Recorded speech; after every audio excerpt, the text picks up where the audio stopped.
Musashi was just another weak, worthless orphan of his village. Every damn day, his life started off rough, like a main character in a fucking tragedy like Rough. The kid lost both of his parents when a deadly illness swept through his village, and the villagers looked at him like he deserved it, all because his parents didn't worship the Oni, the so-called rulers of the land who apparently owned everyone's soul. By law, his relatives were supposed to take him in, but his uncle straight up refused. So Musashi waited outside their home for days, starving and hopeless, until they finally gave in. When they did, he promised to be helpful, grateful just to have a roof over his head. But that kindness came with chains. They made him follow strict rules, stay quiet, keep his head down, and never talk to anyone connected to his parents. When he asked why, they didn't answer. They just beat him. That's how his new life went, with work, silence, and pain. The kid tried to do good things, like returning his uncle's forgotten lunch. And what did he get for it? Another beating.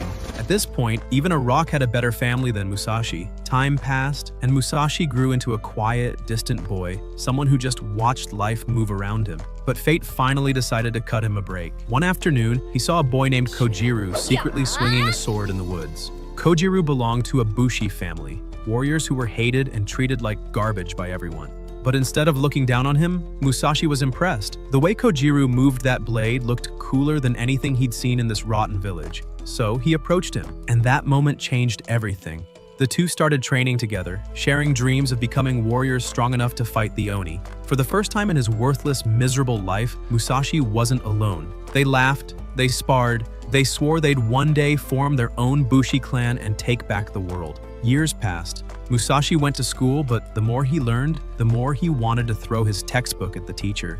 According to the official history, humans once lived freely until a powerful demon lord showed up with his Oni army and crushed humanity.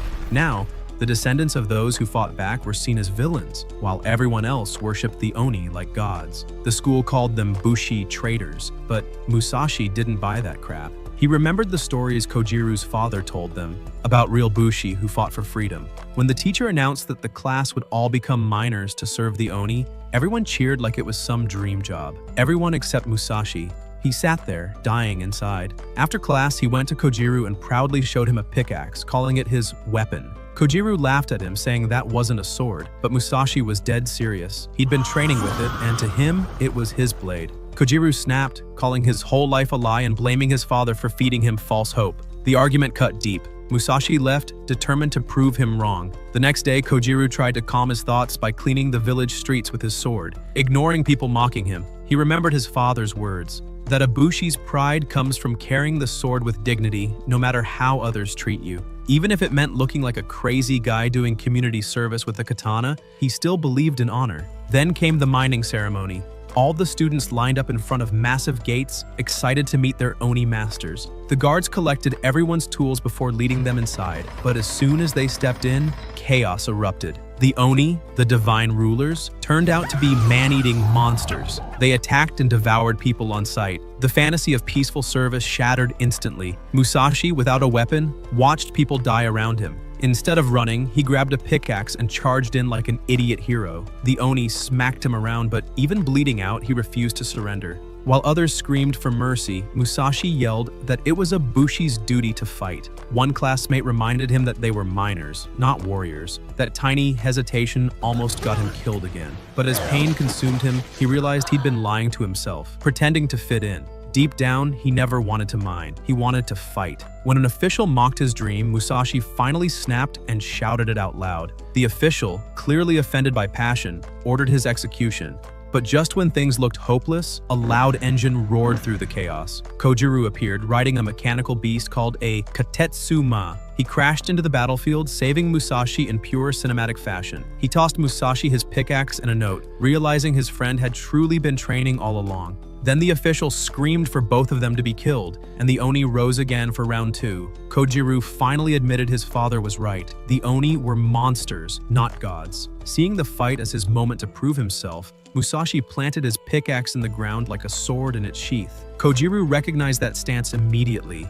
Musashi leapt, drew his weapon, and sliced the Oni clean in half. Of course, more monsters appeared, because life loves torturing these two. Mousashi told Kojiru that he didn't invite him to this fight because he wanted to win alone, but because victory without him would feel empty. Kojiru, touched and annoyed at the same time, agreed to fight beside him. The two fought together like brothers reborn from hellfire, recalling every move they practiced as kids. Finally, when the dust settled, Mousashi extended his hand and asked Kojiru to be his partner once again. Kojiru accepted, but their reunion didn't last long. A red light cut through the sky and all the officials suddenly bowed. Descending from above was something that made even the Oni freeze, a Kishin, a godlike being of pure destruction. Mousashi and Kojiru, without hesitation, hopped on the Katetsu motorcycle and charged straight toward it, cutting through waves of demons and rescuing anyone still breathing. Musashi's heart raced. This was it, their dream coming true. Their own Bushi band was finally being born. But Kojiru wasn't smiling. As they approached, a massive red bird flew across the sky and then transformed into a six-armed monster straight out of a nightmare. The Kishin slammed the ground, sending their motorcycle flying. Bruised and broken, Kojiru stood alone while Mousashi lay unconscious. Kojiru tried to fight, but the beast grabbed his sword and tried to swallow it. Musashi woke up just in time to see his best friend being tossed around like a chew toy. Kojiru held on until the sword was swallowed whole. Devastated and furious, he froze, until Musashi, now awake, charged toward the creature with raw rage. He climbed onto its stomach and went full maniac mode, swinging his pickaxe like a weapon of divine vengeance. The Kishin roared, but Musashi didn't stop. Each hit weakened the monster more, his strikes syncing with its own movements until the beast began to falter. This wasn't just survival anymore. This was destiny pounding back at fate with a pickaxe. With one final bone-shattering swing, Musashi's pickaxe smashed into the Kishin's stomach, splitting it open like a volcano ready to blow. The massive creature roared in agony before collapsing, shaking the entire battlefield. Musashi was thrown into the air, landing right in the middle of the monster's stomach goo, basically an acid jacuzzi of death. Kojiru screamed, thinking his friend had been digested, but moments later, Musashi crawled out, covered in slime, and smelling like fresh demon guts, yet somehow alive. Even better, he was holding Kojiru's sword like a trophy. He handed it back, and Kojiru, overwhelmed, could barely speak, mostly because he was trying not to puke from the smell. Before they could celebrate their "we didn't die" moment, the officials shouted about something approaching. A massive shadow loomed over the horizon, a fortress on wheels rumbling closer. Musashi and Kojiru climbed a nearby tower for a better look, and what they saw left them speechless. The fortress stopped before a glowing barrier, and then, in a burst of light, dozens of Bushi warriors on motorcycles tore through it, storming straight toward the Kishin like total badasses. It was the legendary Takeda clan, one of the most feared Bushi bands in existence. Musashi's jaw dropped, while Kojiru's eyes gleamed with excitement. These were real Bushi, warriors who actually lived their childhood dream. Their leader, Captain Naotora, arrived in style, cutting through debris as he landed in front of them. He told the boys to stand back since the battle was too dangerous for amateurs. But Musashi, ever the stubborn idiot, declared that he and Kojiru were Bushi too, and proudly claimed credit for wounding the Kishin. Naotora chuckled, telling him that cracking a monster's stomach didn't count because it could regenerate. Musashi's ego deflated instantly. Turns out his big victory was just a warm-up. Naotora ordered his troops to evacuate the miners while preparing his squad for the real fight. The Kishin roared again, spitting waves of fire like a pissed-off dragon. Kojiru, the voice of reason for once, begged Musashi to fall back, but Musashi refused. He'd already tasted the dream of being a Bushi. There was no way he'd retreat now. Fueled by pride and stupidity, he charged forward once more. Kojiru sighed, cursed under his breath, and followed his partner in crime. Musashi attacked the Kishin again, swinging with everything he had, only to watch the wound heal instantly. Before he could figure out what was happening, a glowing lasso wrapped around him, yanking him straight to the Takeda base camp. Furious, he demanded to be released, insisting that this was his first real victory and he wasn't backing out. Naotora calmly asked why he was so obsessed, and Musashi, with burning eyes, said it was because this fight was his dream, a dream worth dying for. Naotora sighed, pointing to the battlefield where it took his entire army just to restrain one of the Kishin's legs. He told Musashi that wanting glory was fine, but without experience, dreams could kill faster than any demon. Still, Musashi refused to back down. He broke free from the lasso and ran straight back into the chaos. Naotora smirked, calling him a true Bushi and letting him go. As the Takeda forces battled the monster, Musashi began smashing the ground beneath it, opening weak spots for attacks. Remembering Naotora's warning that he couldn't win alone, he still pressed forward. Then, Kojiru noticed something. A faint glow near the Kishin's navel, a horn that pulsed with energy. He shouted for Musashi to hit it, but when Musashi swung, his pickaxe cracked in half. The Kishin raised its head, readying a massive fireball that could vaporize everything. At the last moment, Naotora stepped in. He praised Musashi's guts, then leapt with unreal speed and sliced clean through the horn, shattering the monster's core. The Kishin exploded, the blast shaking the valley. Musashi stood frozen, half proud and half pissed that he didn't land the finishing blow. Naotora patted him on the shoulder, saying victory wasn't about who swung last, but about everyone chasing the same dream. The Takeda clan absorbed the Kishin's remaining power while their warriors cheered. The miners cried tears of relief, finally freed from the Oni's control. Kojiru watched, overwhelmed. This was the same moment his father had always talked about. Musashi recalled an image from one of their Bushi scrolls showing a similar scene.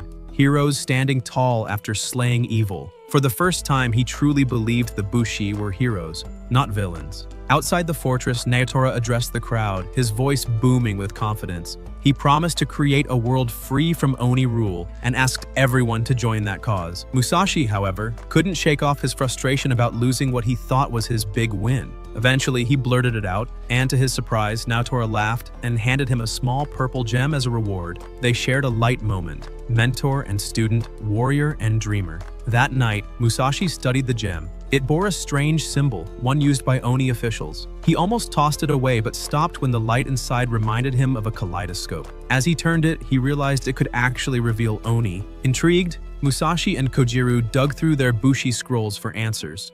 They learned that the Bushi's true duty wasn't just to kill Kishin. It was to return their treasures to the earth and unite the land under one conqueror, a king who would rule all of Hinamoto. Musashi suddenly understood Naotora's real ambition, to defeat all Kishin and unite the world under his rule. The next morning, he confronted Naotora about it. Instead of denying it, Naotora smiled, impressed by the boy's insight, and proudly confirmed it. Musashi argued that no one had ever done that in 150 years, but Naotora didn't flinch. So Musashi made a vow. He would stop Naotora's plan by creating his own Bushi band and taking down every Kishin himself. Naotora grinned, calling him a fool but wishing him luck anyway. And so, Musashi and Kojiru packed their things and set off on their journey, ready to carve their own legend. They promised not to argue along the way, which, of course, lasted all of 5 minutes. When their food ran out, both turned into starving animals. Kojiru bragged about his superior survival skills, catching fish like a smug pro. Musashi, not to be outdone, crossed the river to fish on his own. But halfway through, he realized how dumb the fight was and decided to apologize. When he came back, he found Kojiru lying on the ground, bleeding. Before he could even react, a girl tackled him out of nowhere, pinning him down with terrifying speed. She introduced herself as Tsugumi and announced that both boys were now her prisoners. The next thing they knew, they were dragged to her clan's fortress and locked up like common thieves. Not long after, Lord Hideo, the clan leader, scolded Tsugumi for failing to find talented Bushi to join their forces. He warned her that in the next Oni invasion, everyone in their town, even children and the elderly, would be forced to fight. Tsugumi protested, her voice shaking with anger and grief, but Hideo ignored her and walked away. Tears welled up in her eyes as she left the hall. Later that night, she went to see Musashi and Kojiru again. She tried to sound tough, asking about their strange motorcycle, but the boys noticed something different. Her eyes were still red from crying. Tsugumi finally opened up, her face pale with worry. She explained that a herd of monstrous creatures called Kodama Oni was heading straight for the fortress, and when they arrived, the town would be wiped off the map. She looked like she hadn't slept in days. Musashi, seeing her struggle, told her to stop bottling everything inside and just be honest about what she felt. After a long pause, Tsugumi admitted she was terrified, not just of the Oni, but of standing up to Lord Hideo. Deep down, she knew he was wrong, but fear had her chained like a prisoner. She wanted to protect her people, yet she couldn't even protect herself from her own cowardice. Meanwhile, the sound of distant roars echoed through the air. The Kodama Oni were getting closer, tearing through everything like an army of tanks. That was Musashi's cue to stop being a prisoner. He and Kojiru broke out of their cell like two idiots on a mission. Kojiru used his fishing hook to steal the keys from the wall, because apparently, fishing skills were more useful than swords now. They found their motorcycle but still needed their weapons. As dawn broke, the two saw the horizon burning orange, and the Kodama herd charging like a living storm.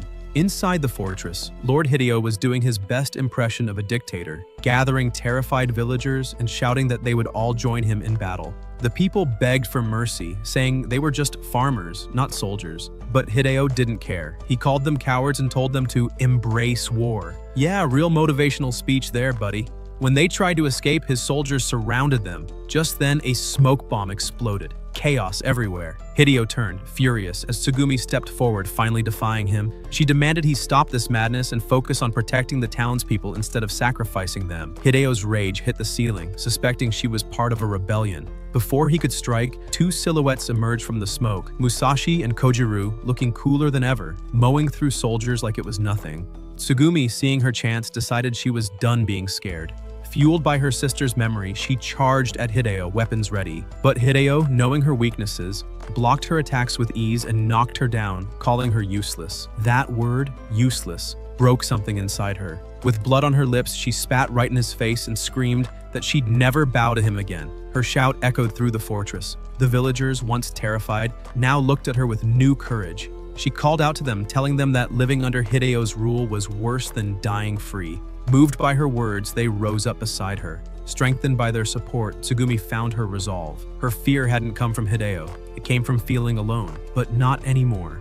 When Hideo fired a volley of arrows, she blocked them all like a beast unleashed. Her green rope weapon glowed as she wrapped it around him, slammed him to the ground and pinned him down. The almighty Lord Hideo, the tyrant of the fortress, was defeated by the very girl he called weak. With Hideo down, the villagers fled from the fortress, escaping into the open fields as the Oni herd thundered closer. Everyone made it out, except Tsugumi. She stayed behind to guard Hideo, knowing there was no time left. The demon's roars shook the air. People begged her to run, but she smiled softly. She knew she wouldn't make it out alive, but at least she'd saved her people. It was what her sister would have done. But just as the first Oni lunged, a familiar roar echoed behind her. Mousashi and Kojiru, blasting through the dust on their motorcycle like absolute legends. They grabbed Tsugumi's hands, dragged her onto the bike, and sped off with Hideo tied up in the back like a sack of potatoes. Mousashi praised her bravery, and for the first time in ages, Tsugumi smiled, not out of relief, but pride. She'd finally become the warrior she always wanted to be. Later, as the trio rested, Mousashi invited her to join them on their journey. She agreed, and the three set off toward their next destination, with the wind at their backs and a new goal in their hearts. Using the purple gem, Mousashi sensed a blue Kishin nearby, their next target. That night, Mousashi had a weird dream, a flashback of when he threw a rock at Kojiru's dad as a kid. He woke up sweating, only to find an Oni gnawing on Kojiru's sword. Of course, he did what any sane person would do, chased it down barefoot. Using a makeshift staff made from his broken pickaxe, he attacked, but the stick snapped in half every time he swung. The Oni, probably annoyed, threw him like garbage. But before he could get up, a mysterious man appeared, Shirou, standing in a strange field filled with countless swords buried in the ground. The man spoke softly to the blades like they were alive. When his eyes met Musashi's, Mousashi felt something sharp pierce through his soul. Shirou handed him a sword, and the moment Mousashi gripped it, a rush of dark energy surged through him. Black crystals spread across his arm and his body pulsed with power. With one clean swing, he cut off the Oni's horn and saved Kojiru's sword. Shirou, watching from the distance, smiled faintly and asked if it was Musashi's first time using a Katetsu sword. Mousashi nodded, still in shock. But before he could ask more, the sword suddenly shattered in his hand. Shirou didn't seem surprised at all. He just smirked, saying Mousashi might be special. A girl appeared behind him, clearly tired of his sword obsession, calling him her master before they vanished into thin air. Mousashi blinked. The sword field was gone. When Kojiru and Tsugumi found him, they thought he'd fallen asleep again, but Mousashi insisted it was real. He described the sword, the power, the feeling. Kojiru just asked what a Katetsu sword even was. Mousashi shrugged, no clue. Tsugumi, on the other hand, pulled out her own weapon and explained that Katetsu swords were the only blades capable of destroying Oni horns. Kojiru assumed they were rare treasures, but Tsugumi smirked and said they could actually be bought for the right price. Their journey led them to a bustling market built around old Bushi fortresses, where warriors and merchants gathered whenever a Kishin appeared nearby. Stalls sold Katetsu swords, food, and all kinds of gear. Musashi's eyes lit up like a kid in a candy store. He wanted his own Katetsu blade immediately. Tsugumi guided him to an auction where 25 master-crafted swords were being sold. The weapons gleamed under the sunlight, each one whispering for a warrior to claim it. Mitsuru, the head blacksmith, told Musashi to pick the blade that called to his heart, because a true Bushi's soul was bonded to their sword. As everyone began their search, Musashi's attention locked on a fiery red sword that pulsed with energy, while Kojiru quietly picked one that everyone else ignored. Mitsuru smiled approvingly and told them to hold the hilts. The moment they did, the swords began to glow. Mitsuru explained that this was the trial, a test where the sword itself chose its master. Kojiru's heartbeat raced. Visions flashed before his eyes. As he overcame them, his sword blazed blue, and 2 radiant stone wings sprouted behind him. The trial was complete. Tsugumi clapped proudly, and for the first time, Kojiru felt a deep, unshakable bond with his new sword, as if it had been waiting for him all along. Curious, he turned to Mitsuru and asked what all those flashy colors meant. Mitsuru smiled, explaining that every glow revealed the soul's essence. Basically, each Bushi had a color that reflected their inner power. There were 5 in total: red, green, yellow, blue, and white. Blue was the most common, but a proper Bushi band needed a good color mix for balance, kind of like a deadly Power Rangers team. Everyone then turned to Musashi, waiting to see what color he'd get. But his sword trial didn't go the way anyone expected. The moment he touched the hilt, his mind was thrown into chaos. He relived that dark memory of Kojiru's father, the day the man was punished and executed. His heart twisted, the world warped, and out of nowhere, a floating black sphere appeared before him, with one huge glowing eye staring into his soul. It slowly changed shape, becoming a woman who felt strangely familiar. She didn't speak, but when she embraced him, it felt warm and safe,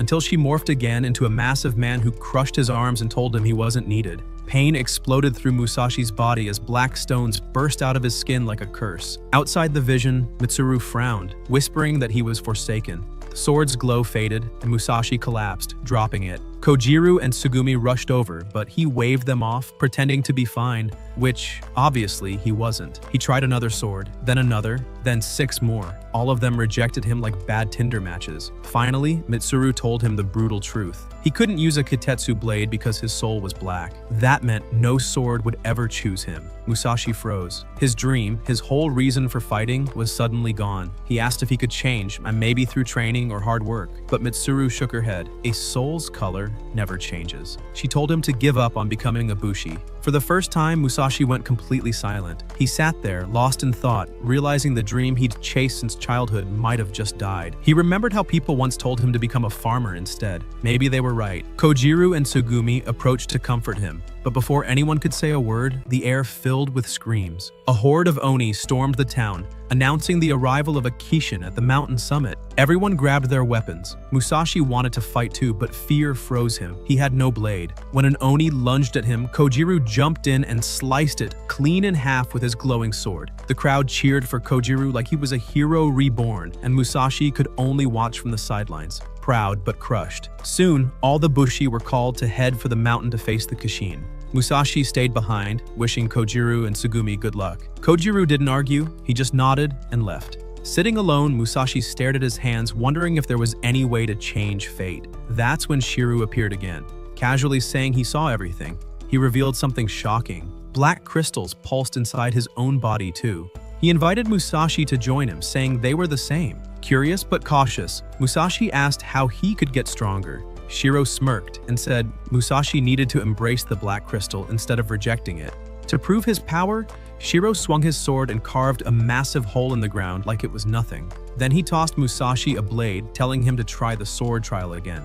He claimed Musashi could become the ultimate Katetsu blade himself, not just wield one. Musashi refused. He didn't want to become a weapon. He just wanted to fight alongside his friends. That answer pissed Shirou off. He smirked and said if Musashi wouldn't become a blade, then his friends could. He announced that he'd be heading to the mountain to use them as sword materials. Musashi charged at him in anger, but Shirou shoved him straight into the massive pit he'd created and threw the blade down after him. Musashi fell for what felt like forever. He tried to grab the walls but couldn't stop. Just before slamming into the lava below, he caught the sword and jammed it into the wall to slow his fall. The problem? The blade reacted instantly, and black crystals began spreading across his body.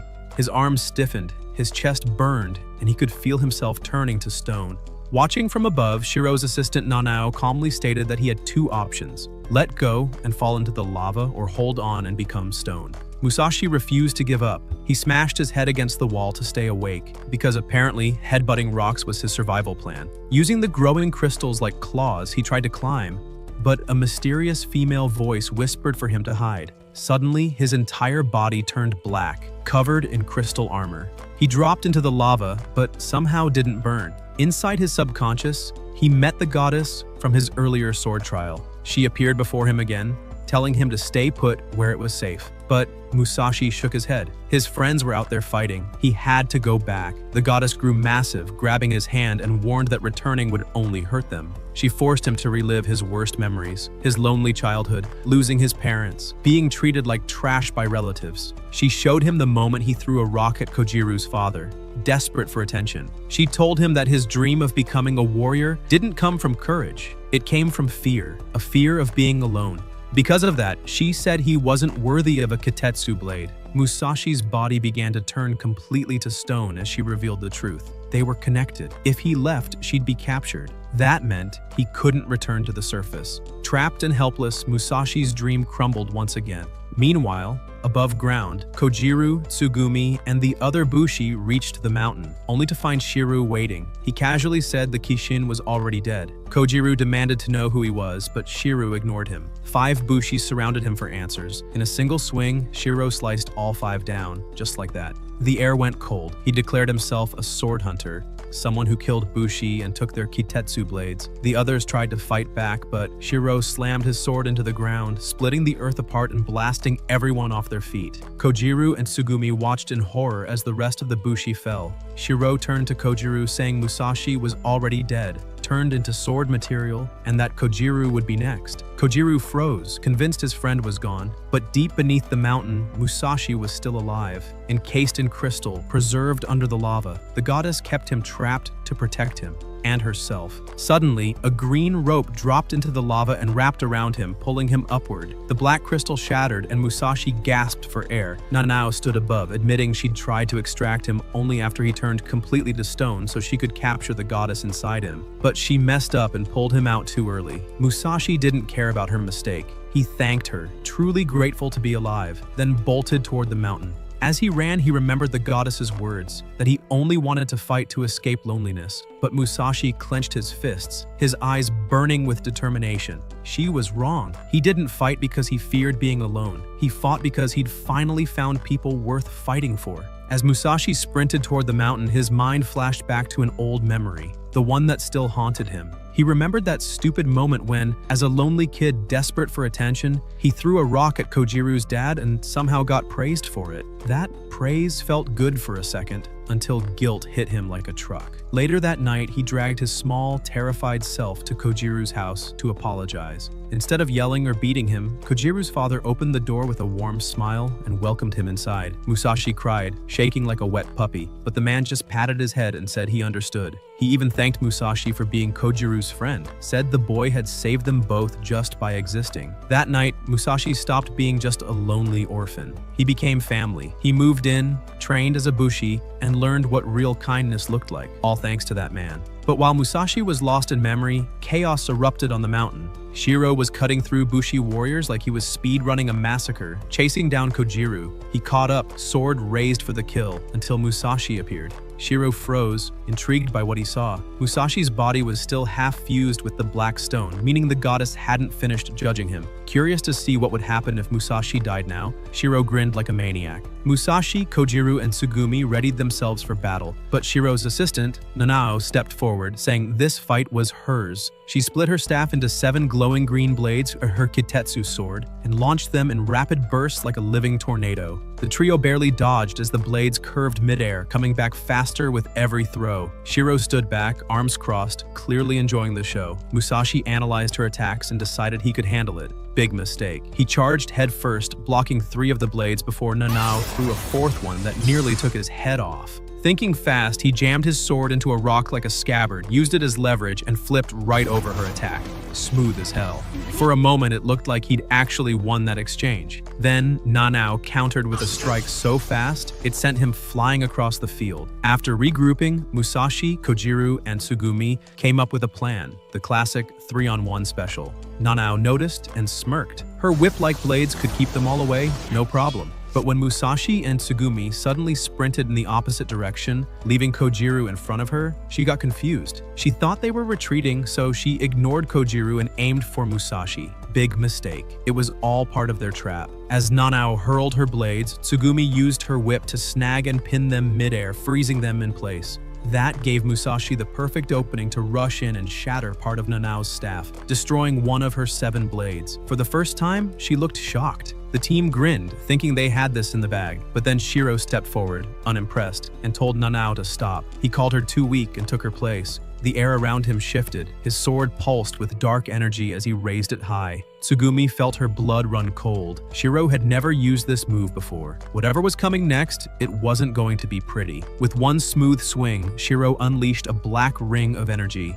At first, nothing happened. Then the ground trembled. Musashi sensed danger instantly, yelling for everyone to brace themselves. A purple barrier of light erupted around the battlefield. Shirou smirked, saying this technique was special. Suddenly, the mountain began to crack apart beneath their feet. The very ground flipped upside down, and everyone fell into the void. Time froze mid-fall.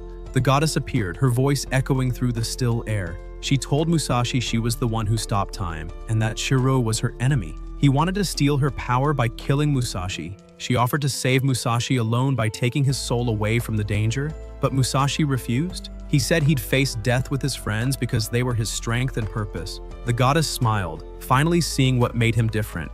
She called him worthy and lent him her power, even taking control of his body for a moment to show him how it worked. Time resumed. Black crystals burst into the air, glowing like stars. Every sword on the battlefield, even Shirou's and Nanao's, began to radiate as their blade energy was drawn into the crystal. The goddess revealed the truth. Every Katetsu blade holds a special force called blade energy, and only one black stone in existence can control it, the one that belonged to her, the Obsidian Goddess, who had been living inside Musashi all along. She summoned Shirou's sword right out of his hand, calling him unworthy, and shattered his black ring technique, flipping the mountain back to normal and saving everyone. When Musashi landed, Kojiru looked at him like he was seeing a god. Musashi now bore the goddess's aura, his body glowing with divine light. Nanao tried to attack again, but the goddess easily deflected all her blade energy like it was child's play. She explained that those with black crystals could manipulate blade energy, absorbing or repelling it. Such people were rare and feared. They were called the Forsaken.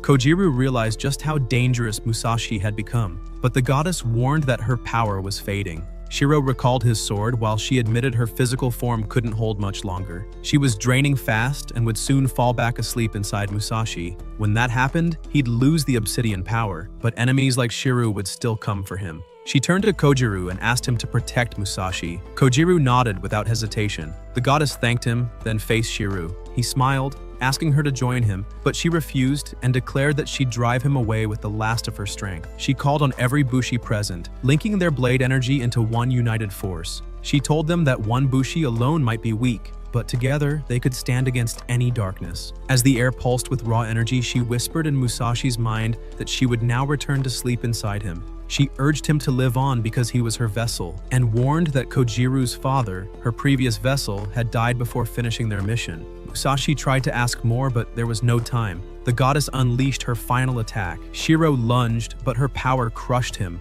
ripping apart parts of the mountain. When the light faded, Shirou was gone, and everyone else was safe. Musashi could still feel the goddess inside him, her presence warm and fading. His friends rushed over, cheering at their victory, but Musashi stood quietly, remembering what she said about Kojiru's father. Tsugumi noticed his sword had shattered completely. Mitsuru explained it had absorbed too much power. Everyone thanked Musashi for saving them, calling him a hero, but he was already focused on the next step. He asked Tsugumi to set up another sword trial. This time, the test was held in front of a massive crowd. Musashi chose the same sword he had before. People whispered, worried he'd fail again, but Musashi was calm. When he gripped the blade, it glowed bright red, a rare color of incredible power. The crowd went wild, cheering his name so loud that poor Kojiru got shoved to the side. Tsugumi explained that red blade energy was rare and symbolized unyielding will. Musashi smiled proudly, though Kojiru looked a little salty about being ignored. Musashi noticed, pulled him aside, and said that during the trial he saw their father, and that the goddess seemed to know him. Kojiru froze in disbelief. That night, Kojiru returned with supplies, food, and a map full of new territories. Musashi and Tsugumi were already waiting, ready to move forward.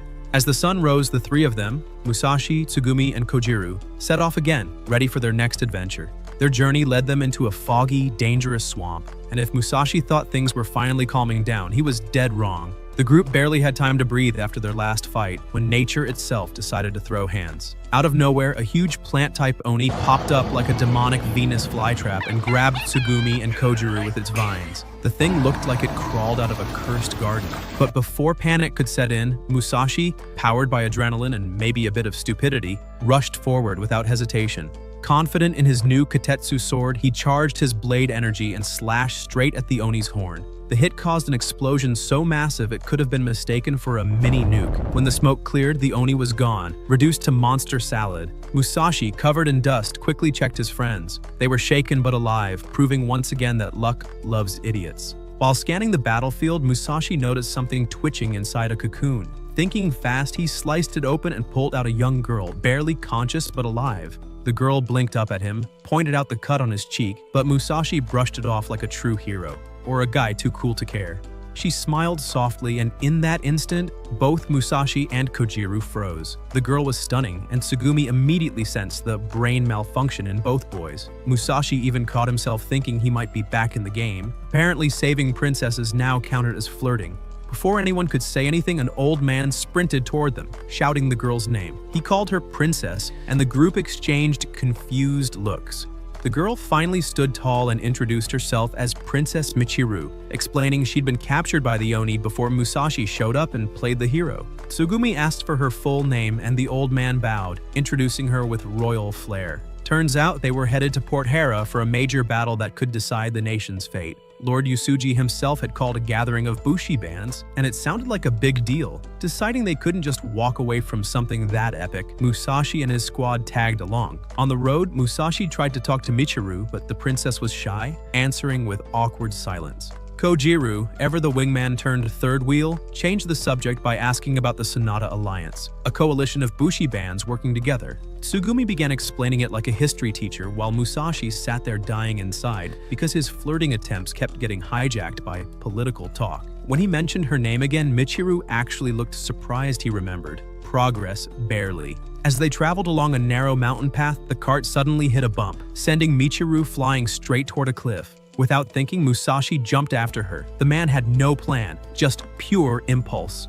As they fell, Musashi realized just how dumb that decision was. Until Michiru drew her sword. The blade glowed blue, releasing crystal-like energy that slowed their fall like a magical parachute. Musashi couldn't help but admire her skill and her weapon. While floating down, Michiru mentioned her father had given her the sword and always encouraged her training.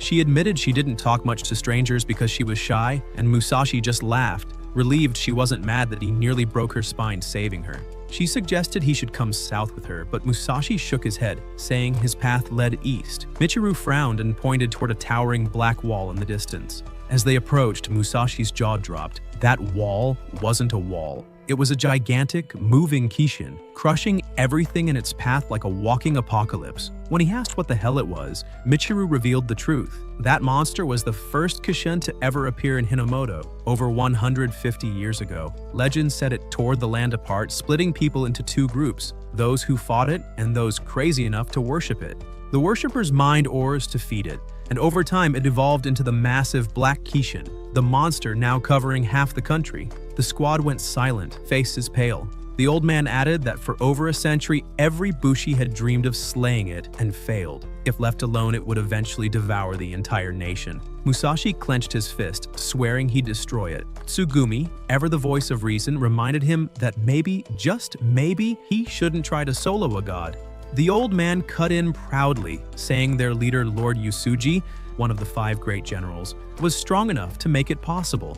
Defeating the Kishin on Awaji Island, known as Orochi, would be the first step toward that victory. He invited Musashi and his friends to join the mission. Michiru and the old man then departed, leaving Musashi's group to process everything. Tsugumi wondered if her sister already knew about the Kishin.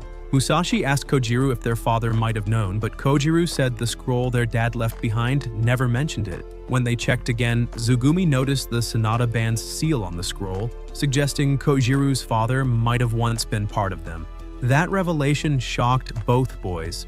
Determined to learn the truth, they agreed to change their route and head to Port Hara instead of east. Tsugumi cheered that they'd finally see the ocean, but the boys didn't seem impressed. Country kids, through and through. When they finally reached the coast, though, even Musashi couldn't hide his awe. The endless sea stretched before them like a new beginning. Across the water, they spotted a massive fortress bearing the Sonata emblem. Excited, they headed there, hoping to find answers about Kojiru's father. But as soon as they arrived, guards blocked them, saying Lord Yasuji was too busy preparing for war to meet nobodies. The place was packed with elite warriors from the Alliance, and when someone asked what band they were from, Musashi proudly declared, the Kanamaki Band. Kojiru added that they weren't part of the Alliance, and immediately regretted it. The entire camp turned on them, giving death stares like they'd just insulted everyone's ancestors. The commander ordered their capture to verify who they were. Tsugumi and Kojiru got surrounded while Musashi tried to make a break for it, and immediately got kicked down by a random Bushi who called him weak. Things looked bad until a massive Katetsu mount rolled in, bearing the Yasuji crest. Everyone dropped to their knees, except Musashi and Kojiru, who had no clue what was happening. A confident man stepped out, Naotora, leader of the Takeda band and one of the 5 great generals. He eyed Musashi with amusement and said he remembered him, clearly entertained by Musashi's casual way of speaking. Everyone else froze, shocked that Musashi was chatting with a living legend like an old drinking buddy. Naotora chuckled, ordered the group detained, then immediately changed his mind, saying Musashi and his friends worked for him. Before they could even react, he turned and left to meet Lord Sonata. Musashi tried to chase after him, demanding to see Lord Yasuji, but Naotora waved him off like a parent ignoring a loud toddler. They were escorted to their lodging by Yamamoto, who inspected the mysterious scroll. Musashi whispered to Kojiru that maybe they could get close to Lord Yasuji through Naotora, but Yamamoto shot that idea down fast. Outsiders weren't trusted, especially not rivals of the Sonata Alliance. Kojiru sank into silence, frustrated about their father's secrets. Musashi promised they'd uncover the truth no matter what. Before leaving, Yamamoto warned them to stay far from the upcoming battle. The Kishin Orochi on Awaji Island wasn't just big, it was one of the Black Kishin's offspring, 10 times more powerful than any Oni they'd fought before. For 150 years, no one had managed to kill it. But Musashi, being Musashi, wasn't backing down. Tsugumi sighed, then used her whip to literally throw him over the fortress wall so he could sneak in. Inside, Musashi found a man sitting quietly on a rooftop. The stranger had a calm presence, and the two started talking about the castle and the soldiers below. Musashi asked if the man was a Bushi, but he only smiled, saying he just wanted to protect young warriors. Before Musashi could press further, Naotora appeared and addressed the man as Lord Yasuji. Musashi froze. He'd been casually talking to the guy he'd been trying to meet all along. Before he could speak, Naotora's tone shifted. He accused Musashi of trespassing, a crime punishable by execution. And just like that, Musashi's bold plan turned into a death sentence.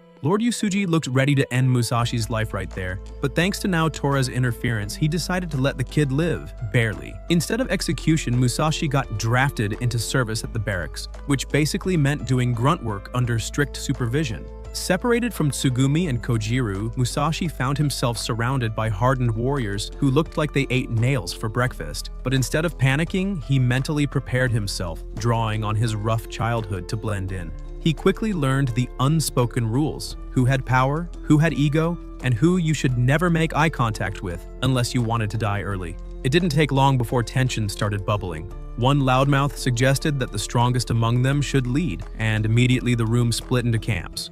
Akihiro, the proud son of the Shimazu clan leader, was nominated, but Katsumi from the Amako clan wasn't impressed and mocked him, asking if daddy's money counted as strength. The Shimazu members laughed it off, tossing back insults about the Amako clan's fallen glory. Within minutes, the barracks turned into a roast session. Right when the fight was about to break out, Michiru appeared, warning Musashi to stay cautious for the upcoming battle. But that didn't stop the testosterone-fueled chaos. To settle it, they agreed on a mock battle, dull sides of swords only to keep things honorable. The rules were simple: last one standing or push the others out. Katsumi targeted Musashi first, clearly thinking he'd be an easy warm-up round. But Musashi, fueled by ego and survival instinct, blocked every single strike. Katsumi blinked in disbelief, realizing this random recruit wasn't a pushover. Akihiro stepped in next, swinging his blade with precision, but Musashi deflected it with ease. The crowd gasped. They hadn't expected the newbie to have actual skill. Katetsu joined in too,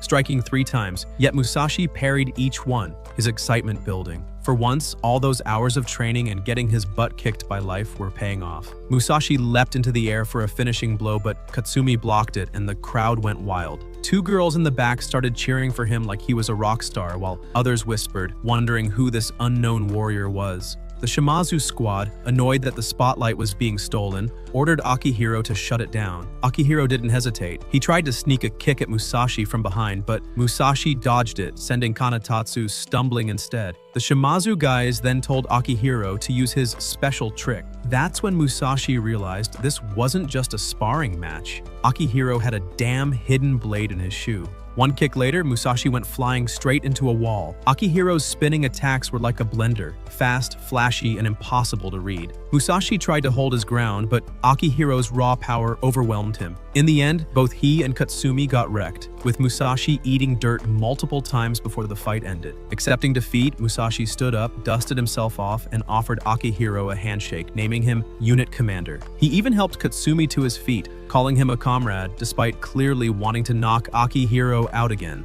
Akihiro accepted the gesture but smirked, accusing Musashi of faking humility for attention. Musashi denied it, but Akihiro made it official. Both he and Katsumi were unfit for command. He warned everyone that they'd depart for Awaji Island at dawn under his leadership, and any disobedience would be punished. The mood turned icy. Musashi, ever the peacekeeper, tried to suggest an open discussion where everyone could voice opinions. Akihiro basically told him to shut up. Feeling like an unwanted guest at his own dinner, Musashi quietly slipped away. When he found Tsugumi and Kojiru later, they were laughing with their new unit, clearly enjoying their new life. Kojiru mentioned he'd thought of leaving to search for his father, but decided to stay. Tsugumi felt like they were forgetting something, but they both brushed it off. Overhearing this, Musashi's heart sank. They had actually forgotten him.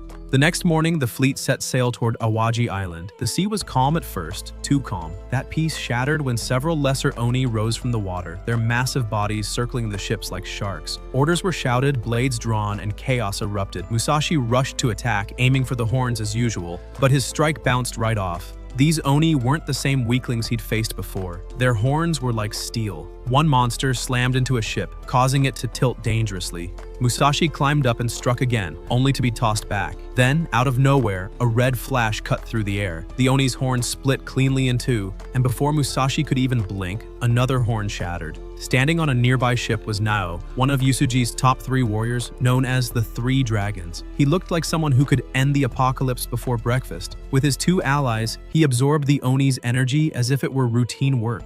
But more Oni kept coming, shaking the ships violently. Fear spread among the ranks, yet Nao's voice boomed across the sea, telling everyone to stand strong. Musashi tried to rally morale too, but nobody listened. They were too busy fangirling over the living legend. Nao linked the monsters together with chains of blade energy and shattered their horns one by one. The sight reignited everyone's courage. Swords were raised and the entire fleet roared in unity. Nao then told them that one man alone couldn't win, but those who still had guts should step forward. Akihiro stepped up first and shattered a horn, shocking Musashi. Another warrior explained that Akihiro wasn't using just his power, but channeling the energy of his entire squad. It reminded Musashi of when the Obsidian Goddess had once merged everyone's energy into one massive attack. That's when it clicked. Humans didn't fight alone. Their strength multiplied when they fought together. As Akihiro broke another horn, Katsumi joined in too, blending his band's energy. Musashi finally understood. They weren't following Akihiro out of fear, but unity. Meanwhile, elsewhere in the command tent, Yotaro and Yusuji talked casually like old war buddies. Lord Sanadata entered, dropping a bombshell. They had located the Obsidian Goddess. Yotaro was stunned. Sanada said her power could turn the tide of war, but warned that the enemy likely knew too, and spies might already be within their ranks. Back on deck, Musashi's confidence was shattered again. Other Bushi mocked his lousy sword control, and Akihiro publicly called him an inferior soldier. The others agreed, treating him like background noise. Their laughter hit harder than Akihiro's kicks. That night, Musashi packed his things, ready to disappear quietly, but Katsumi caught him. Katsumi, normally sharp-tongued, spoke softly for once. He told Musashi not to quit, that he might lack power, but his spirit was what kept the squad from falling apart. It was the kind of talk Musashi didn't know he needed. He thanked Katsumi, who admitted his motivation for fighting. Awaji Island was his home before the Oni invasion, and he wanted to reclaim it. That lit something in Musashi. For the first time, he began wondering what his purpose truly was. The next morning, Akihiro's unit assembled, one man short, but just as they prepared to move out, Musashi appeared, armor on and eyes sharp. The crowd cheered, with even Michiru smiling faintly. Though he still didn't know his destiny, Musashi decided that if fighting for Kojiru and Tsugumi gave his life meaning, then that was enough. Katsumi began training him to control Katetsu energy, barking orders like a drill sergeant. Musashi fumbled, earning plenty of yelling, but he didn't give up. Somewhere nearby, Michiru watched silently, her expression unreadable. Later that night, she sent a secret signal, revealing herself as a spy for the Black Dogs. Her handler, Yotaro, discussed their mission. Within 5 days, they'd take Awaji's ore and capture the Obsidian Goddess. Looking at Musashi's picture, they scoffed at how weak he seemed for being chosen by a god. As Michiru stared at the image, guilt filled her. She remembered her father, the man who named her his 3,000th daughter and trained her to be a perfect weapon. She was supposed to be heartless, but after meeting Musashi, the lines between duty and emotion began to blur. And for the first time, the princess spy started to question which side she was really on. Training was supposed to be simple: swing the sword, focus your energy, and look cool doing it. But for Musashi, that was easier said than done. Katsumi, tired of watching him fumble around, told him to try channeling sword energy with someone else. Naturally, Musashi looked around and picked Michiru. Maybe, he thought, a little teamwork could help him connect, or at least impress her. Michiru agreed with a shy smile, happy to help, while the others looked skeptical. Kanetatsu muttered that this was either going to be a miracle or a disaster, and honestly, both seemed possible. But to everyone's shock, Michiru's sword energy actually flowed straight toward Musashi, and he caught it. For a brief second, they smiled at each other like a power couple in a fantasy love story.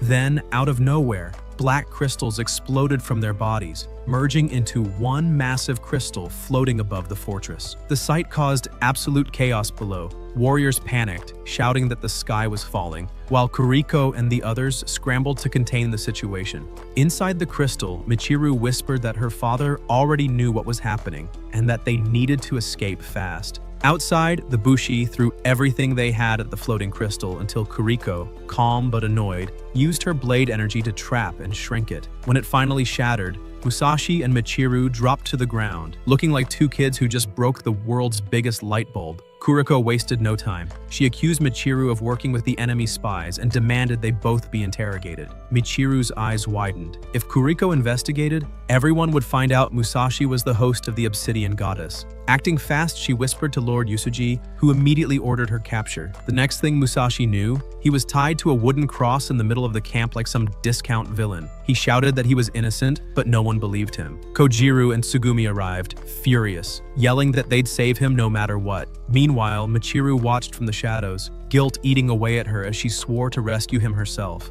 That night, she tried to use the power of the black crystal to break him free, but Kuriko had already predicted her move and set a trap. The crystal reacted, sending a bright pulse across the island that revealed Yotaro's exact location. Lord Yusuji gathered the troops immediately, announcing a full-scale assault on Awaji Island. Their mission was simple: kill Yotaro, take his head, and destroy the Kishin guarding him. He explained that the Kishin's power came from its 8 horns. Break them all and the beast would fall. To make things spicy, he promised that whoever got a horn would be rewarded with a whole city. Everyone cheered like it was a festival. But then Nao, ever the buzzkill, ordered Musashi and Michiru to remain behind until proven innocent. That announcement turned the whole camp awkwardly silent. Akihiro stormed off, too proud to argue, while Michiru slipped away and knocked out Musashi's guard. Before Musashi could respond, the ground shook. Dozens of Oni appeared from the shadows, and to Musashi's horror, they could talk. Even worse, they called Michiru their sister. She looked down in shame as they revealed the truth. Her real mission was to find and claim the Obsidian Goddess, even if it meant killing Musashi. Musashi's heart dropped. He refused to believe it, but Michiru tearfully confirmed everything.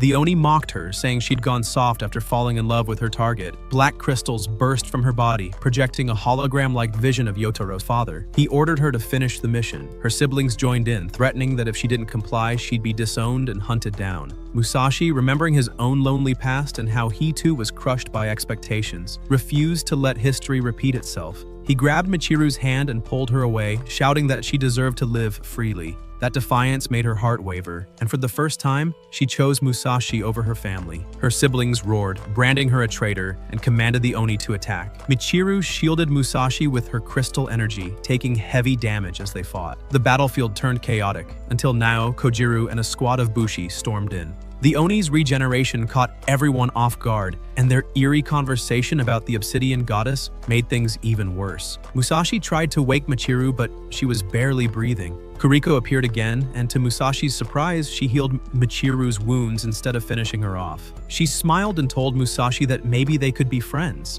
which honestly creeped him out more than the Oni did. But the calm didn't last. The Oni siblings decided that eating Michiru would make them stronger. Everyone froze as Yotaro's image returned, explaining that in his twisted family, the weak existed only to feed the strong. Then, before anyone could react, the siblings merged into a massive Oni, their bodies fusing into a grotesque monster. Its hide was tougher than steel, and even Nao's attacks couldn't pierce its defenses. They revealed they had Orochi's blood flowing through them, giving them absurd power. As the beast unleashed destruction, smaller Oni rushed toward the nearby towns. The Bushi scrambled to defend the civilians while Musashi begged to help. Kuriko, carrying the unconscious Michiru, told him to stay put and watch how real warriors fight. The giant Oni mocked them all, shrugging off every attack. Yotaro's voice echoed again, ordering his children to conquer the fortress and bring him the goddess, even if they had to kill Michiru for it. That was the last straw for Musashi. He roared back, rejecting Yotaro's twisted idea of strength through domination. Yotaro only laughed, saying his eat or be eaten philosophy was no different from how Bushi follow a single leader.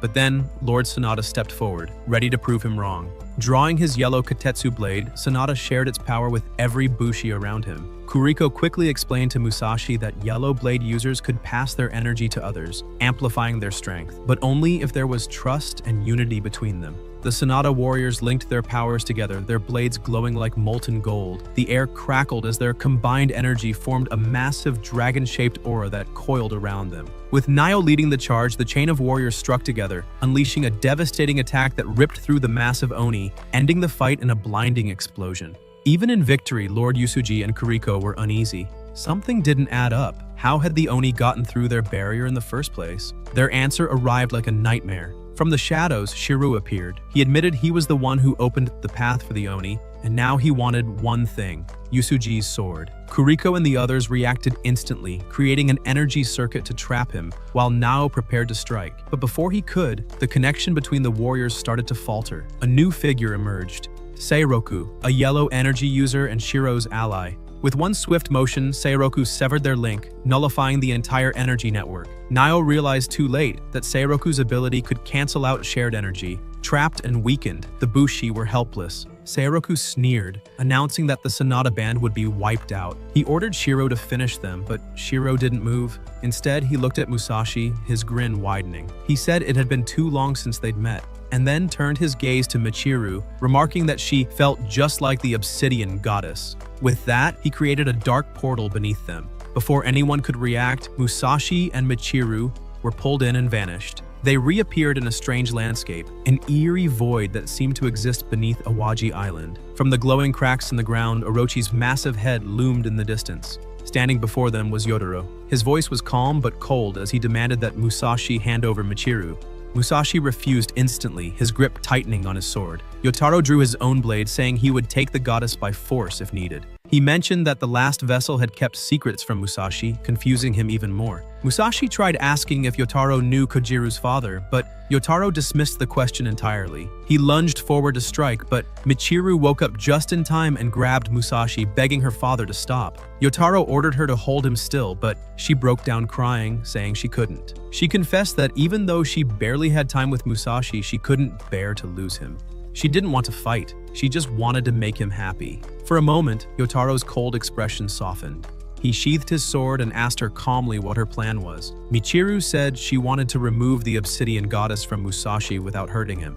Yotaro praised her, calling her a worthy daughter, and pulled her into a hug. But Mousashi noticed something off. The glint in Yotaro's eye was all wrong. Before he could shout a warning, Yotaro suddenly drove his blade forward. Mousashi kicked him away, saving Michiru by a hair. Yotaro simply sighed, saying goodbye to his daughter. The next second, Michiru's body turned completely to stone, and she fell, lifeless, into the abyss below. Chaos tore through the battlefield as Orochi continued its rampage, crushing what was left of the Sonata fortress like it was made of paper. Nao barked orders for everyone to evacuate while he faced Suroku head-on, but the man's speed was unreal. In a flash of yellow light, Suroku slashed through Nao's defense, leaving him wounded and stripped of his proud title, the Dragon Fighter. Meanwhile, Shirou, ever the calm psycho, sighed impatiently and muttered that the Obsidian Goddess should have been taken by now. Beneath the fortress, Mousashi faced Yotaro, his fury boiling over. He demanded to know what Yotaro had done to Michiru. The man simply smiled and said she wasn't dead, merely silenced. He added, without an ounce of remorse, that her stone form was her true nature. According to him, Michiru was never human at all. She was an Oni, a fragment born from Orochi's very body. A failed experiment, Yotaro called her, because unlike the others, she didn't inherit great power. She only inherited humanity. Musashi's blood boiled. He remembered all the times people had called him useless, all the years of rejection and being seen as less. He shouted that Michiru was stronger than anyone he knew, kind, loyal, and brave. He begged Yotaro not to abandon her again. For a moment, Yotaro softened. He admitted she was indeed special, then, with a wave of his hand, brought her back. But when Michiru opened her eyes, her warmth was gone. Her eyes were blank, her voice empty. She looked at Mousashi and asked who he was. Yotaro coolly explained that he'd erased her memories, said emotions were a weakness, a virus that made her disobedient. Michiru smiled faintly and ran to her father, oblivious to what she had lost. Musashi's heart cracked as he watched the girl he fought for cheer for the man who had broken her. Overcome with rage, Musashi charged Yotaro, but the man barely moved. His strength was overwhelming. He knocked Mousashi back again and again until the young warrior could barely stand. Without his Katetsu blade, Mousashi couldn't even summon sword energy. Yotaro, clearly amused, formed a glowing, ring-shaped weapon and aimed straight at him. Mousashi tried one last desperate attack, but Yotaro dodged easily and pinned him down. Then, just as the blade was about to pierce him, Michiru gasped. Her memory flickered for a second. She called out his name and stabbed Yotaro from behind with her crystal shards. It wasn't enough. Yotaro turned, furious, and backhanded her across the floor. He warned her never to disobey him again and threatened to erase her emotions entirely. Tears welled up in Michiru's eyes as she nodded, whispering an apology to Mousashi. But before Yotaro could finish her punishment, Shirou's teleportation spell began to destabilize, and Musashi's body started to dissolve into light. Back at the surface, the Takeda Bushi finally broke through Orochi's barrier, storming into the fortress to rescue the survivors. Nao, bloodied but alive, guided Musashi, Kojiru, and Tsugumi into a hidden chamber beneath Yusuji Castle. He told them the harsh truth. The power of the Obsidian Goddess sealed inside Musashi was the only thing that could destroy the Kishin. Kojiru immediately suggested retreating, saying it wasn't worth dying for, but Nao calmed him down, saying no one was being forced into this fight. Then he noticed the bundle Tsugumi carried, Musashi's sword. He smiled, unwrapping it and returning it to its rightful owner. That's when Musashi learned their real plan: to use his sword as proof of his loyalty, fake his execution, and escape together. Nao praised Kojiru and Tsugumi for their loyalty, but reminded them that they weren't just fighting for him anymore. Thousands of lives hung in the balance. Musashi nodded, realizing this mission was no longer about revenge or guilt. It was about saving everyone. Deeper underground, they reached an ancient chamber where the truth of the Obsidian Goddess was hidden. The walls glowed faintly. Nao began his story. Long ago, when humanity was on the brink of extinction,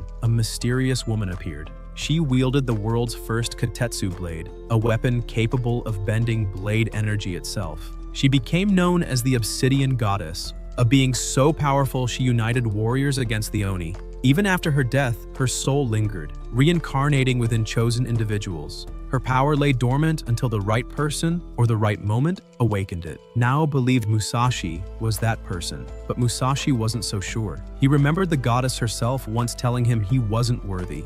Still, Nao handed him a strange goblet filled with shimmering black liquid, the blood of the goddess. He claimed it could awaken her true power. Kojiro immediately grew suspicious, questioning why someone like Nao would give away such a treasure. Nao smiled faintly, saying there was no time for doubt. Orochi's forces were growing, and Seiroku's interference made it impossible for their blade energies to connect. They had to gamble everything. He revealed one more secret. The Black Dogs, also known as the Obsidian Eight, were once humans who served the Oni. They were killers who had used Katetsu blades to massacre Bushi for centuries. And now they were gathering again. With no other option, Mousashi accepted the mission.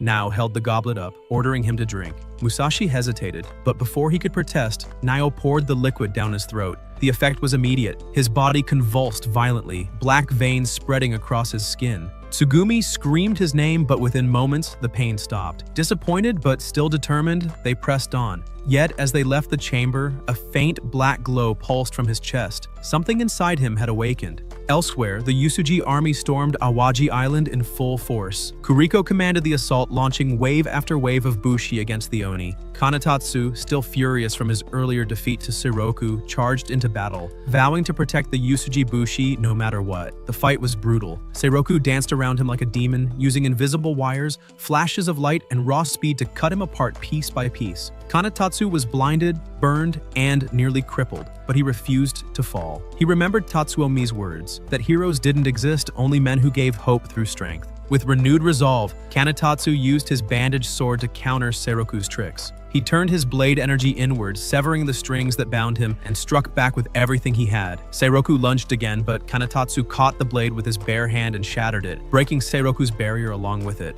With a final thrust, he pierced Seiroku's chest and ended the fight. At the same time, Naotora and the Takeda Bushi cornered Shirou inside a containment field. Shirou smirked, unimpressed, and reminded her that Bushi never fought alone, except for her. Naotora recognized his strange ring and realized they'd met 10 years ago, but Shirou brushed it off like it didn't matter. Then, in the middle of their duel, Shirou's sword glowed pure white. The rarest and most dangerous of all, he muttered that Shirou was a white Bushi, something believed to exist only in legends. Shirou grinned, saying that fighting against blue users like Naotora bored him, but killing them was always entertaining. Naotora tightened her grip, glaring back. She was a blue Bushi, one of the most disciplined types, known for resilience over raw power. And she wasn't about to let a smug killer make a mockery of that. The two lunged at each other, their blades colliding in a storm of colorless and blue energy that tore the battlefield apart, marking the beginning of one of the most intense fights in Bushi history. The clash between Shirou and Naotora shook the battlefield like two gods trying to prove who was better at breaking the rules of physics. Shirou kept the upper hand, cutting through everything in his path while Naotora's blue blade barely held on.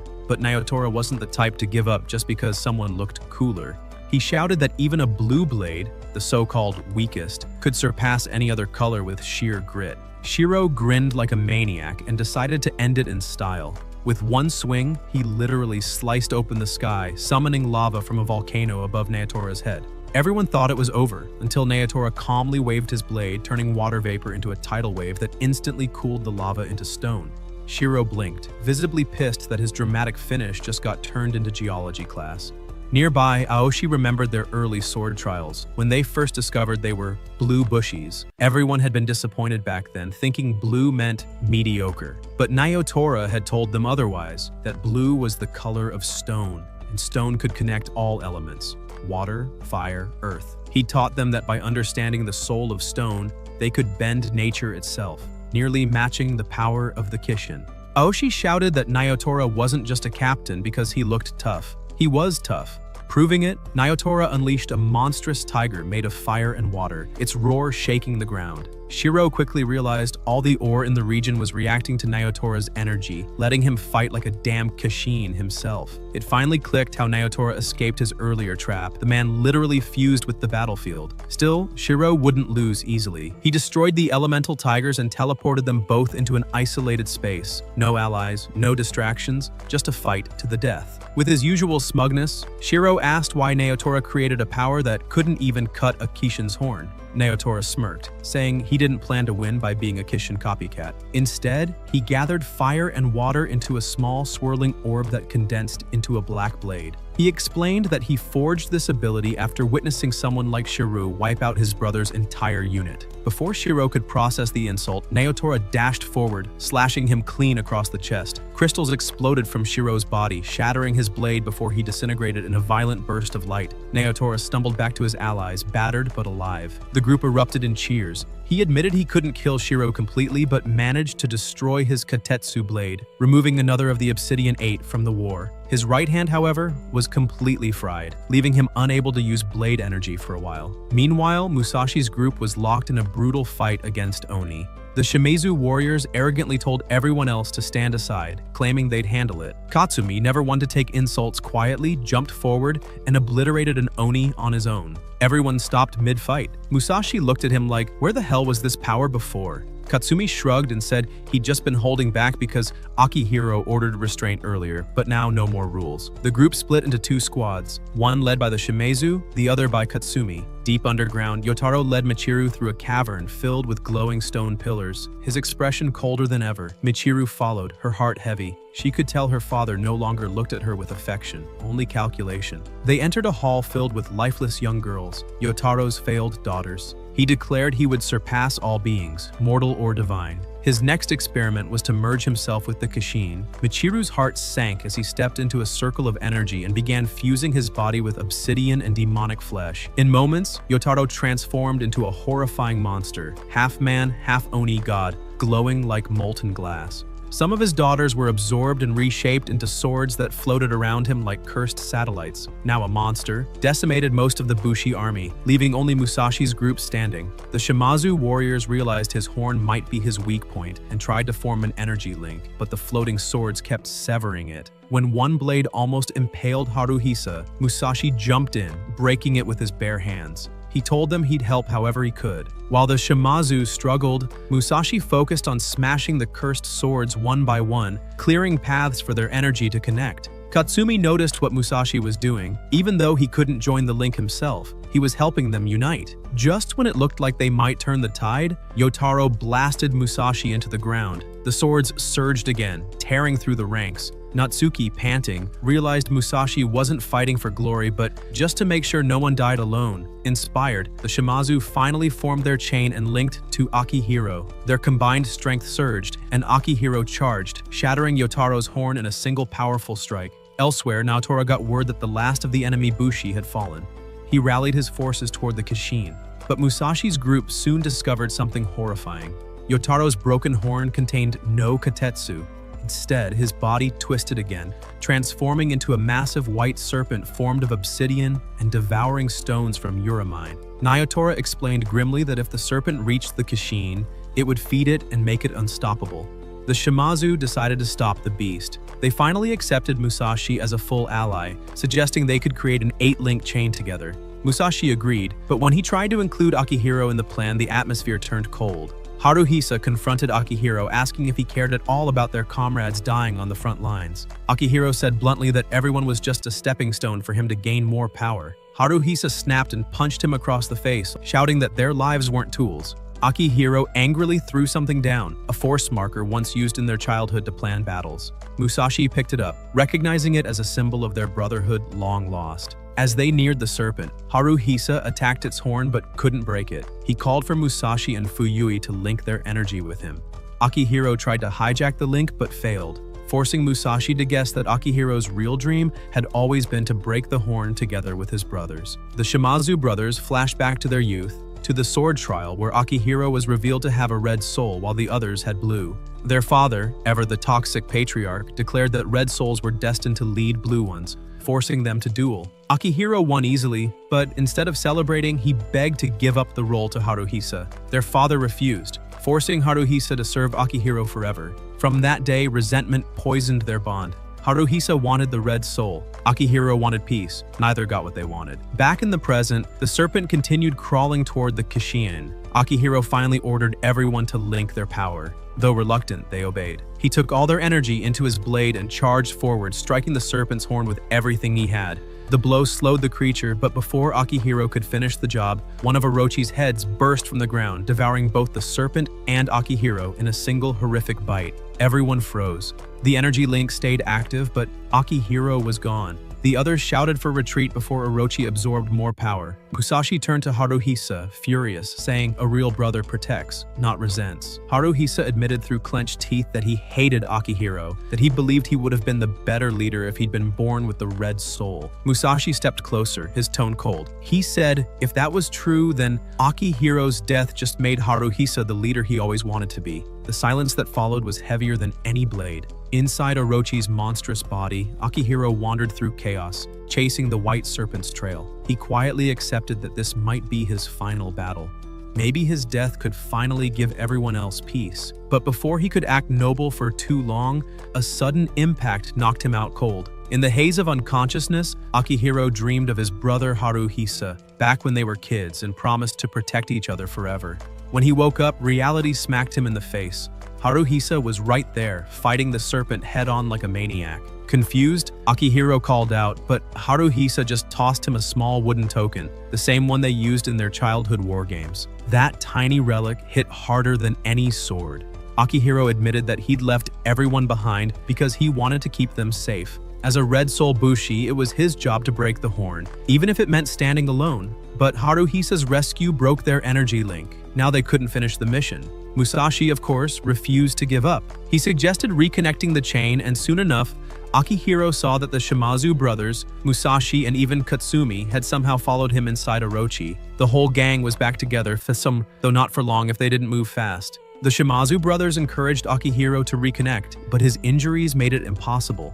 Musashi volunteered to take his place, but Akihiro stubbornly refused, saying it would make his entire existence meaningless. Haruhisa, in rare emotional form, told him that none of that mattered. They were brothers, not soldiers in a spreadsheet. That broke through Akihiro's pride, and together, they reignited the link. With renewed strength, Akihiro charged the serpent's horn and shattered it in one blazing strike. As the serpent screamed, Kanetatsu's forces outside attacked Orochi's remaining horns, finally bringing the beast down for good. When the Shimazu brothers were praised for their heroics, Akihiro quickly redirected the credit, saying it was teamwork and maybe a little divine luck. Haruhisa just smiled, telling him their names would be remembered in legend. He even thanked Musashi for finding that old wooden piece. Akihiro promised to repay him someday, preferably in a world not filled with exploding monsters. But their victory celebration didn't last long. The Bushi realized something was off. The Katetsu energy wasn't flowing into their swords. That could only mean one thing. Something or someone was still alive. Meanwhile, Kojiro, Tsugumi, and their group were still fighting Oni while searching for Tatsuomi Yusuji. The ground trembled and black crystals sprouted everywhere like death flowers. Kanetatsu refused to retreat, shouting that victory meant nothing without finding their lord. Musashi, never one to sit still, joined him. Katsumi and Akihiro followed when they saw the Katetsu energy streaming toward the mountain. They soon found Kojiro's group escorting Tatsuomi, who, despite everything, smiled proudly and said he knew they'd win. Kanetatsu ran to him like a happy puppy. Tatsuomi told Musashi that while he was captured, Michiru had spoken to him. She couldn't remember much about Musashi, but she felt that he was important. Her father had ordered her to forget him and discard every emotion, convincing her that she, like everyone else, was worthless. Musashi clenched his fists, refusing to accept that. He swore to find her. The group entered the mountain's hollow chamber, where a floating black sword pulsed with dark energy. Then a shadowy figure appeared, Yotaro, now fused with Orochi. He revealed the horrifying truth. The Bushi had only destroyed an empty shell. Michiru was the sword, his greatest creation, his perfect weapon. At first, Natsuki laughed it off, but that smile disappeared when Yotaro's first attack obliterated half the squad. Tatsuo ordered everyone to attack at once, and chaos erupted. Yotaro spun like a demon tornado, his obsidian blade slicing through Bushi and the mountain itself. Musashi charged, but his strikes bounced off. And to make things worse, Michiru, as the sword, started draining energy from his blade. Yotaro mocked them, explaining that she inherited the goddess's powers and could absorb energy endlessly. He unleashed a colossal slash, killing Moriboshi in one hit. When he turned toward Musashi again, his attacks suddenly softened, almost hesitant. Michiru's voice trembled. She called herself her father's perfect weapon, but flinched when she looked at Musashi. Something deep inside her remembered. At that moment, Naotora struck Yotaro from behind, shouting for Tatsuo to protect Musashi, the vessel of the goddess's blood. Kanetatsu confirmed it, and Tatsuo joined the fray. Naotora and Katetsu tried to land critical hits, but Yotaro overpowered both, cutting them down effortlessly. Tatsuo shouted for everyone to retreat, but Yotaro unleashed another devastating wave, killing even more, all gone in seconds. As Yotaro raised his sword toward Mousashi, Kojiro jumped in to block. Time froze, and a portal opened, revealing Michiru's spirit within. Mousashi stepped through the void where he and Michiru appeared as children once again. She confessed that remembering their past hurt too much. Musashi witnessed her birth, the day her father rejected her for not being the goddess and left her to rot. He saw the loneliness she carried and realized it mirrored his own emptiness. Michiru said she now remembered him and the warmth he brought to her cold world. Musashi gently told her that emptiness wasn't a curse. It was just space waiting to be filled. She smiled and transformed back into her adult form, glowing faintly. She explained that she couldn't return to being human. The black stone inside her father had turned her into a weapon. She asked Musashi to destroy it, saying his goddess blood had fully awakened. With that, Musashi unleashed his power, channeling the golden light of the goddess herself. The battlefield lit up as he gathered blade energy from every nearby warrior. Kojiro and Tsugumi watched in awe. This wasn't the goddess appearing, this was Musashi controlling her power. But Yotaro wasn't done. He started absorbing energy too, screaming that he'd never be complete until he devoured everything. Tatsuo shouted that Musashi only drank 1/5 of the goddess's blood, meaning he was fighting with just a fraction of her strength. Their clash split the mountain apart. Yotaro struck hard, wounding Musashi's sword arm, but Musashi caught the next attack with one finger.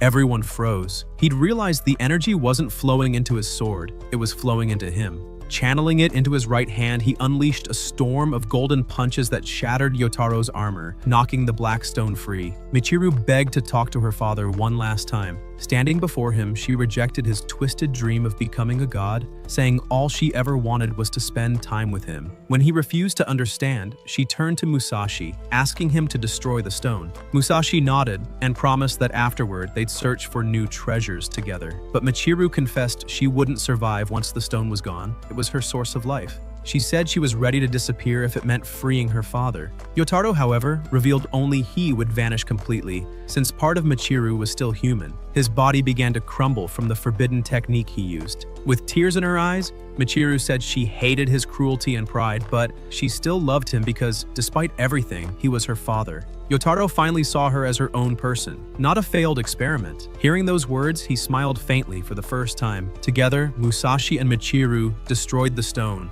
ending it all. Yotaro dissolved into fragments of Katetsu, finally at peace. 2 weeks later, Tatsuo's divine mantle saved most soldiers from death. The war ended. Musashi helped Katsumi rebuild his homeland, delivering food and supplies. During an honor ceremony, Kojiro and Tsugumi presented Tatsuo with a scroll bearing Jisai Kanemaki's signature, Musashi's father. Tatsuo said he found no official record but promised to ask other clans, believing Jisai once played a crucial role. It was one of the 2 things Musashi had requested after agreeing to drink the rest of the goddess's blood. The other? A single day of freedom from Michiru. Musashi spent that day with her, eating, laughing, exploring the market like 2 normal people. They met Momori and Natsuki, who showed them matching rings said to keep couples together forever. Musashi bought one for her. As the sun set by the ocean, he returned her Katetsu blade. Michiru began to fade, telling him to fill the emptiness in his heart. She smiled one last time before merging with the sword, her spirit finally free. Later, as the surviving Bushi prepared to depart, Kanetatsu apologized for not finishing off the enemy. But Tatsuo said the 8 remained strong no matter what. Yet in a distant place, Katsumi awoke in darkness, surrounded by the Obsidian 8, their eyes glowing. And that is the end of this wild saga. If you're still here after all that chaos, you're an absolute legend. So let's confuse our fake fans. Comment "She has the sword" down below. And don't forget to like, subscribe, and prepare yourselves, because the next recap is going to be even crazier.